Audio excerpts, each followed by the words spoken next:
Hello, I'm Adim, Technical Producer here at GOG, and today I will tell you a little bit about bringing Cold Fear to GOG Preservation Program and the work we had to do as a tech team to make this happen.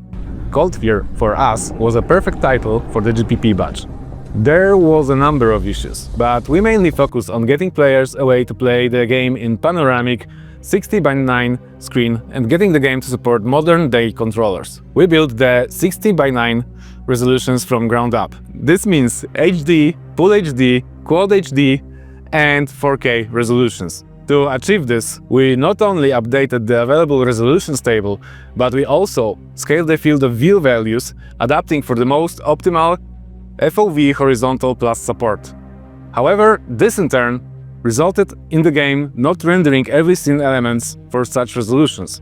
This is because the game is based on an optimization that clipped the scene geometry strictly to the aspect ratio of CRT screens, that is 4:3. To combat this, we reverse engineered the function that was responsible for stage clipping and modified values for a maximum distance. Additionally, we had to adjust the user interface in order for it to display correctly and in aspect ratios other than 4:3. 60:9 aspect ratio additionally required us to adjust how shadows are casted by characters. Another graphical feature is the support for multiple screens and screens with high refresh rates, that is more than 120 Hz. To make the game as fluent as possible on those refresh rates, we rewrote the physics code so that its intensivity is no longer tied to the FPS. But that was not the end of our work on the renderer. During testing, we discovered that the game would randomly significantly drop in frame rates. This would happen every 1.5 hours and seemed to be only happening on NVIDIA graphic cards. Additionally, we noticed that it would usually happen when the player would enter the kitchen room. Pinpointing this exact moment allowed us to drastically shorten the repro time, but still, clean repro had to be made. So, we got to a tedious session of entering and leaving the kitchen to pinpoint the bug. So, we entered the kitchen, left the kitchen, no bug. Again, enter the kitchen, leave the kitchen, no bug. Enter the kitchen, leave the kitchen, no bug. Enter the kitchen, leave the kitchen, no bug. And finally, after 25 minutes of entering and leaving the same location, the bug appeared and we could dump the frame for analysis. What we discovered is that the game would not always correctly set texture coordinates, sometimes leaving those on NaN, that is not a number, values.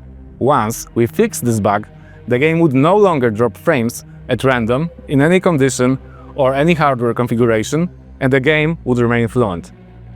So, now that we had the NVIDIA taken care of, it was time to look into another bug that this time was happening only on integrated Intel graphic cards. With those, stencil shadows would fly all over the screen like ghosts. This turned out to be also tied to game setting texture formatting to NaN value in DirectX. Next, alpha color mixing. Every time you would alt-tab the game, the screen would become more and more white every time. Next, the game would crash whenever an unsupported resolution would be chosen by the player, and the game would fail to load moving forward. We added a fallback feature to counter that. We also improved the video player, as it was not correctly passing messages from the Windows system, causing the application responsiveness to freeze. Now we could finally focus on enabling support for modern game controllers. Every major controller is now supported, including Sony DualSense, Xbox controllers, Nintendo Switch, including Nintendo Switch Pro 2. Games should also work perfectly with Asus ROG Ally X. We adjusted support for buttons that were not included by default. That is the D-pad and triggers, including scenarios for simultaneous trigger pressing. We optimized the binding based on how those were set in PS2 version of the game, and we added hot swap support so that you can switch between controllers while in game. For some smaller tweaks, we added an option to skip a startup screen, for which our QA team was forever grateful. We improved the device state's reset after returning to the game, eliminating the problem of rifle starting to fire automatically. We also added support for the classic force feedback vibrations. For audio, we improved the music playback to loop the music correctly in the main menu, and While in the main menu, we also adjusted the incorrect slider positions for brightness and contrast. We also fixed numerous crashes occurring during valve explosions and while saving or loading the game. After optimizing default game settings for modern machines, we made sure that Galaxy Cloud Saves and Galaxy Overlay are working correctly. We also put a lot of attention to the available localizations of the game. GOG version supports all 7 language versions. That will be nice, or not? As a cherry on top, we digitalized the Polish manual that we got with the copy of the game we obtained in order to make GPP addition possible. And this would be all.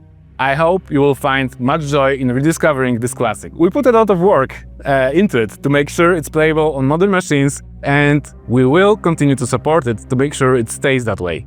See ya!